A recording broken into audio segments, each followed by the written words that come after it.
পর্যন্ত মসজিদগুলোতে লেখা ছিল ধর্মীয় রাজনীতি নিষেধ। মিম্বরের মধ্যে বসে ওয়াজ করার আগে চিন্তা করতে হতো এখানে কোনো মিয়া সাহেব বসে আছে কিনা, এখানে আরেক মিয়া সাহেব বসে আছে কিনা। আমি যদি রাজনীতির গুরুত্ব বুঝাতে যাই তখন বলবে হুজুর সব চলবে, রাজনীতির আলাপ চলবে না।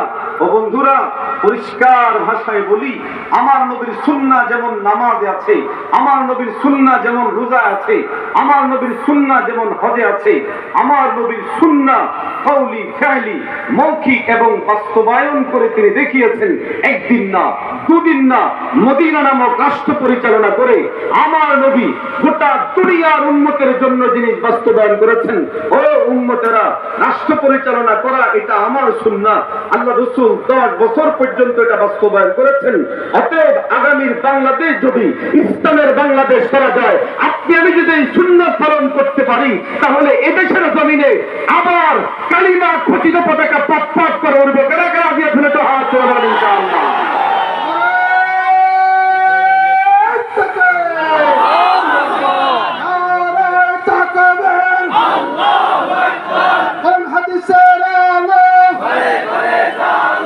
সংসদে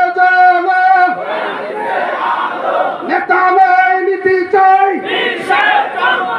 সারা বাংলায় শুনতে পাই।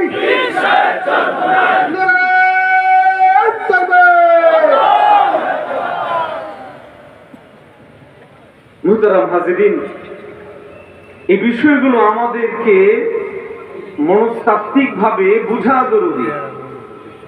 রাসূলুল্লাহ সাল্লাল্লাহু আলাইহি ওয়াসাল্লামকে আমি অনুসরণ করলাম, নবীর উম্মতি দাবি করলাম, কিন্তু নবীকে পূর্ণাঙ্গভাবে লালন করলাম না, পালন করলাম না, নবীর জীবনে বাস্তবায়ন করলাম না, তখন আমি আংশিক নবীর উম্মতি দাবি করলেও পূর্ণাঙ্গভাবে দাবি করার সুযোগ আমাদের আর থাকবে। আল্লাহ কালামে হাকিমে নবীজি সাল্লাল্লাহু আলাইহি ওয়াসাল্লামের ব্যাপারে বলেন, قال الله تبارك وتعالى لقد كان لكم في رسول الله أسوة حسنة। আল্লাহ বলেন, অবশ্যই অবশ্যই তোমাদের জন্য নবীর জীবনের মধ্যে উত্তম আদর্শ আছে।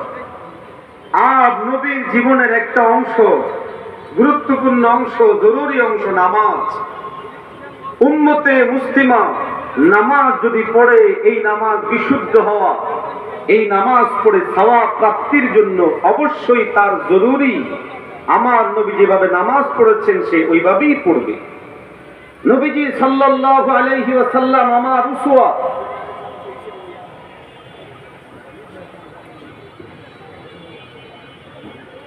অতএব আমি একজন নবীর উম্মতি অনুসারী হিসেবে আমার জন্য জরুরি আমি নবীজি সাল্লাল্লাহু আলাইহি ওয়াসাল্লাম যেভাবে নামাজ পড়েছেন সেভাবে পড়ব। রোজার ক্ষেত্রে আমার নবী মুত্তাবা, আমি সেভাবে পড়ব, সেভাবে আমি রোজা রাখবো। আমার নবী আমার 3.5 হাত বডিটা কিভাবে আমি সাজাবো, এর জন্য মুত্তাবা অনুষ্ঠিত। আমি আমার 3.5 হাত বডিটাকে সাজাবো। আমার পরিবার আমি কিভাবে চালাবো, এক্ষেত্রে আমার নবী মুত্তাবা। আমি আমার স্ত্রীকে কিভাবে চালাবো, এটার জন্য আমার নবী মুত্তাবা, অনুসরণীয়। মুহতারাম হাজিরিন, আপনি আপনার নিজের বিবেককে প্রশ্ন করুন, আমি আমার বিবেককে প্রশ্ন করুন। যেই নবী অনুসরণীয় ব্যক্তির ক্ষেত্রে, যেই নবী অনুসরণীয় পরিবারের ক্ষেত্রে, যে নবী অনুসরণীয় ব্যক্তিগত ইবাদতের ক্ষেত্রে, ওই নবী রাষ্ট্রের মতো এত গুরুত্বপূর্ণ বিষয়ে আমার জন্য অনুসরণীয় হবেন না, নবী আমার জন্য কোনো আদর্শ রেখে যাবেন না, এটা হতে পারে না। এবং আলহামদুলিল্লাহ এটা হয়নি। আমার নবী নিজে স্বয়ং 10 বছর তিনি রাষ্ট্র পরিচালনা করে উম্মতের সামনে এটা পরিষ্কার করেছেন, ও উম্মতি, আমি তোমাদের জন্য যেমন নামাজের ক্ষেত্রে অনুসরণীয়, রাষ্ট্র পরিচালনার ক্ষেত্রেও অনুসরণীয়, আমি নবী তোমাদের জন্য রোজার ক্ষেত্রে যেমন অনুসরণীয়, রাষ্ট্র পরিচালনার ক্ষেত্রেও অনুসরণীয়, আমি নবী তোমাদের জন্য ব্যক্তিগত জীবন পরিচালনায় যেমন অনুসরণীয়, ঠিক তেমনি ভাবে আমি নবী তোমাদের জন্য রাষ্ট্র পরিচালনায় অনুসরণীয়।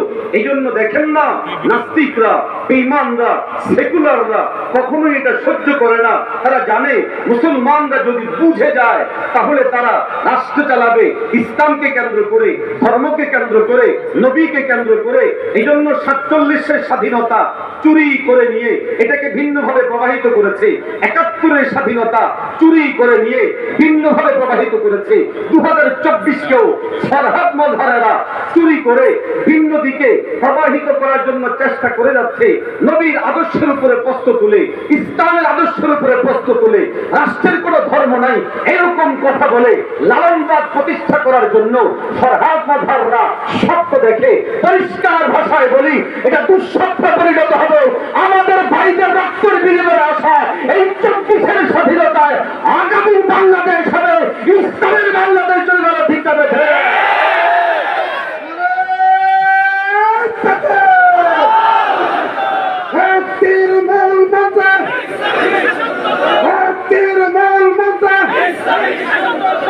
মুহতারাম হাজিরিন, আলোচনার সারমর্ম এবং কথা এতটুকুই শেষ। রাসূলুল্লাহ সাল্লাল্লাহু আলাইহি ওয়াসাল্লাম আমাদের জন্য অনুসরণীয়। সিরাতের মাসে আমরা মনে করি আমার নবী আমার জন্য ব্যক্তি, পরিবার, সমাজের পাশাপাশি রাষ্ট্রের ক্ষেত্রে অনুসরণীয়। এভাবে আমরা আমাদের নবীজিকে ধারণ করবো তো ইনশাআল্লাহ। আল্লাহ আমাদেরকে তৌফিক দান করেন। আরো আসতে বলেন। আগামী রাষ্ট্র পরিচালনা যদি আমরা ইসলাম অনুযায়ী করতে চাই, এই যে আজকের মাহফিল করে আপনাদেরকে এই বিষয়গুলো বোঝানো হলো, আমাদের পরেই আমাদের শাইখে চরমনায় হাফিজাহুল্লাহ আসছেন, এসে হুজুর ইনশাআল্লাহ বুঝাবেন। এই ধরনের মাহফিলগুলো আপনারা চান কি চান না? কারা কারা জানেন একটু হাত তুলে বলেন ইনশাআল্লাহ। অতএব এই মাহফিল চলুক, এই প্রত্যাশা যেহেতু আপনাদের আছে, আমি আপনাদের কাছে আশা করব স্বেচ্ছায় আপনারা নিজ নিজ জায়গা থেকে মেহেরবানি করে যে যতটুকু পারেন, 1000 হোক, 2000 হোক, 5000 হোক, যে যা পারি একটু মেহেরবানি করে মহব্বতের সাথে একটু বলি। আছেন এমন কোন ভাই? যে আমি ইনশাআল্লাহ দ্বীনি এই মুযাকারার মাহফিলকে যেন